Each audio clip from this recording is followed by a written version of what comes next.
Buenas noches, mi nombre es Michelle Gutiérrez y en esta semana 7 vamos a hacer una sustentación bastante interesante sobre las balanzas y las cuentas de un área comercial, en esta ocasión de un país, para nosotros, Colombia.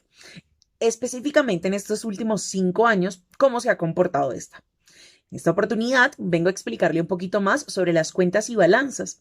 En las balanzas de pagos podría decirse que tienen una clasificación donde se reflejan diferentes categorías y son bastante interesantes porque reflejan diferentes aspectos de las transacciones internacionales de un país. Algunas cuentas y balanzas más importantes incluyen una clasificación. Dentro de estas tenemos la primera, que es cuenta corriente, en la cual se registran las transacciones de bienes, servicios, ingresos y transferencias corrientes entre un país y el resto del mundo. Incluye exportaciones e importaciones de bienes y servicios, ingresos por inversión extranjera, remesas y transferencias oficiales. Dentro de esta clasificación interesante tenemos la número 2, cuentas de capital. Refleja las transacciones de capital, como su nombre lo indica, como inversiones de activos no financieros y transferencias de activos y perdón de deudas. Adicionalmente a ello, tenemos en esta clasificación el número 3, cuentas financieras. Registra las transacciones financieras como las inversiones de activos financieros, préstamos y flujos de capital. Y cuarta, pero no última, las reservas internacionales, que representan los activos externos como moneda extranjera, y el oro, aquel que posee un país y que se utiliza para respaldar la balanza de pagos y poder mantener la estabilidad monetaria de un país, en este caso de Colombia. Si lo vemos desde un punto de vista práctico o hacemos un ejercicio práctico, podemos analizar las transacciones de un país específico y desglosarlas en diferentes cuentas y balanzas de pagos. Un ejemplo, podemos examinar las exportaciones e importaciones de bienes y servicios, con flujos de inversión extranjera, las transferencias de remesas, los préstamos internacionales y otros movimientos de capital. Al hacerlo de esta manera, vamos a poder comprender un poco mejor la composición de las cuentas y balanzas involucradas en las balanzas de pagos y cómo éstas afectan la situación económica y financiera de un país. Adicionalmente a ello, y de forma más profunda, nuestros compañeros van a seguir explicándole un poco más. Mi nombre es Carlos Rodríguez y el día de hoy les voy a hablar sobre la balanza comercial en Colombia en los últimos 5 años. Durante los últimos 5 años se evidenció una disminución de la balanza comercial deficitaria para el 2020 en un 5,48% y para el 2022 en un 2,46%. No obstante, es posible reconocer que la balanza comercial negativa del país se acentuó para el 2021, donde presentó un crecimiento del 67,35%. Lo anterior evidencia que son mayores las compras que las ventas del país, lo que conlleva que la diferencia entre estas tenga que ser financiada mediante mecanismos de endeudamiento, lo que indice directamente en la situación económica del país. Esto en sobremedida debido a que para realizar los procesos de importación se requiere de divisas, las cuales solo pueden ser obtenidas por medio de las exportaciones o mediante créditos en divisas que usualmente se obtienen a través de entidades financieras internacionales. Hola, ¿cómo están? El día de hoy vamos a hablar sobre la balanza de servicios de Colombia en los últimos 5 años, un análisis comparativo. En este video pues analizaremos la balanza de servicios de Colombia en los últimos 5 años. En particular nos centraremos en los datos más recientes del primer trimestre del 2023 y compararemos con el trimestre anterior y el primer trimestre del 2022. Examinaremos los cambios de cuenta corriente, cuenta financiera, influencia del tipo de cambio y medición del PIB nominal en dólares. Además, hablaremos sobre los errores y omisiones que pueden afectar la precisión de los datos reportados en la balanza de pagos. En el cuarto trimestre del 2022, la cuenta corriente registró un déficit de 3.422 millones de dólares, que es inferior en 1.510 millones y en respuesta el 4,2 del PIB trimestral. Esto indica una mejora en comparación con el trimestre anterior.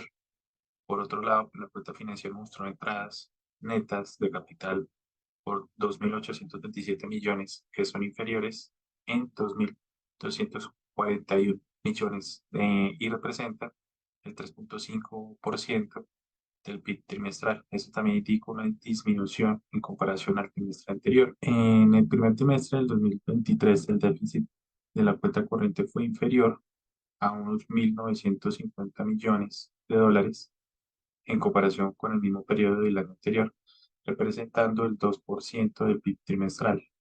Asimismo, la cuenta financiera registró entradas netas de capitales inferiores a los 2.074 millones de dólares, que representó el 2.2 millones del PIB trimestral en comparación en el primer trimestre del 2022. Estos datos muestran una mejora en la cuenta corriente y cuenta financiera en el primer trimestre del 2023 en comparación del trimestre anterior. Además, en comparación en el primer trimestre del 2022, tanto en la cuenta corriente como en la cuenta financiera han disminuido con una reducción en el déficit y menores entradas netas del capital. Conclusión, la reducción del déficit en cuenta corriente durante el primer trimestre del 2023 en la cuenta corriente disminuyó unos 1.510 millones en comparación al trimestre anterior. Esta mejora representa una disminución del 1.8% con proporción al PIB trimestral. La disminución de las entradas netas del capital en el mismo periodo en la cuenta financiera disminuyeron 2.441 millones de dólares en comparación al cuarto trimestre del 2022. Esto representa una reducción del 2.8% como proporción del PIB trimestral. La mejora en la posición de la balanza de pagos, el déficit en cuenta corriente y menores entradas netas de capital distribuyeron una mejora general en la posición. La influencia de tipo de cambio se menciona en el efecto de aparición del peso frente al dólar, influyó en la medición del PIB en dólares, reduciendo ligeramente el déficit como proporción del PIB trimestral. Errores y omisiones. Se estimaron errores y omisiones por un valor de 595 millones de dólares. Estos errores y omisiones pueden influir en la precisión de los datos reportados en la balanza de pagos que deben de tener en cuenta al interpretar los resultados. Aquí está pues el análisis durante los servicios de Colombia en los últimos 5 años.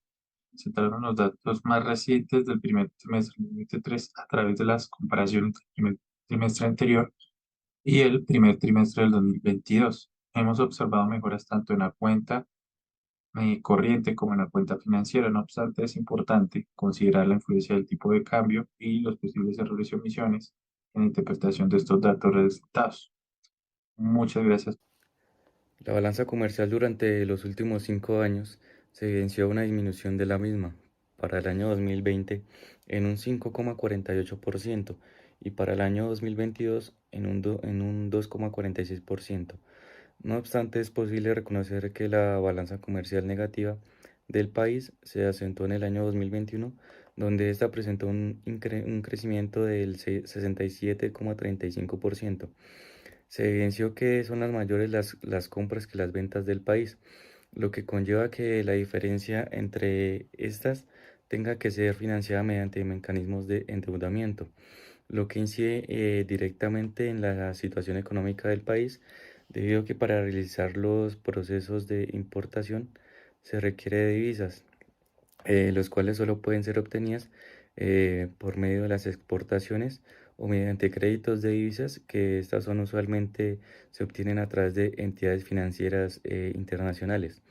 La variación de la balanza comercial es debido a un incremento de las exportaciones superiores a las de las importaciones. Si miramos la evolución del saldo de la balanza comercial en Colombia, en los últimos 5 años, el déficit se ha incrementado respecto al año 2020, al igual que ocurre respecto al año 2011, en el que hubo un superávit fue de 1.928 millones de euros, lo cual esto suponía que era un 0,8% del Producto Interno Bruto. De otro lado, el déficit comercial a través del país pues también ha aumentado al comparar el año 2021 con el año 2019. Hace 2 años la balanza del país pues estuvo conformada por unas exportaciones, y pues Colombia ha registrado en los últimos 8 años seguidos con el desbalance de su balanza comercial. Análisis sobre la cuenta capital de Colombia durante los últimos 5 años, hablando desde el 2019 hasta la actualidad 2023. Para poder analizar correctamente la cuenta capital debemos tener en claro las estadísticas de la balanza de pagos. Estas registran el flujo real de las actividades financieras que el país intercambia con el resto del mundo. Con base a esto analizaremos el balance de la cuenta corriente. Durante los últimos 5 años notamos un cambio con un déficit muy alto en el Producto Interno Bruto plasmado en el año 2022, con un resultado de menos 6,2%. En este mismo año se ve reflejado un déficit de 5,4 millones de dólares, siendo el más bajo con relación a los demás años. En el año 2023 se registra un déficit en la balanza comercial de 926 millones de dólares. Ahora bien, analizando la cuenta financiera, vemos que el año 2019 empieza con un déficit de 3.520 millones de dólares. En el 2020 pasa a un déficit de 1.735 millones de dólares, este siendo un año problemático por cuestiones de pandemia, es muy bajo su porcentaje. En el año 2021 aumenta el déficit a 2.789 millones de dólares. Con lo que respecta al año pasado, 2022, queda un déficit de 4.901 millones de dólares, siendo este el déficit más alto. Con lo que respecta del año 2023, en este primer trimestre hay un déficit de 2.827 millones de dólares. Ahora bien, hablaré ahora sobre la balanza del comercio de bienes. En el año 2019 las exportaciones tienen un porcentaje de 9,8. En el 2020 baja, en el 2021 aumenta un poco más, con lo que respecta al año pasado, el 2022 aumenta de una manera muy grande a un 13,8%, siendo este un porcentaje demasiado alto. Con lo que respecta al año 2023, el porcentaje de las exportaciones es de 13,4%, nuevamente hablando sobre el balance en el comercio de bienes. Las importaciones de igual manera tienen un porcentaje similar a las exportaciones. El porcentaje más alto está en el 2022 con un porcentaje de 17,3% y con lo que va a ocurrir el año 2023 va a un porcentaje de 15,4%. Con relación al balance del comercio de bienes está el balance de comercio de servicios. Con lo que va a ocurrir el año 2023 lleva una exportación de 3,6% y una importación del 4%. Esto con un déficit de la balanza de 0,5%. Con esto finalizo el análisis.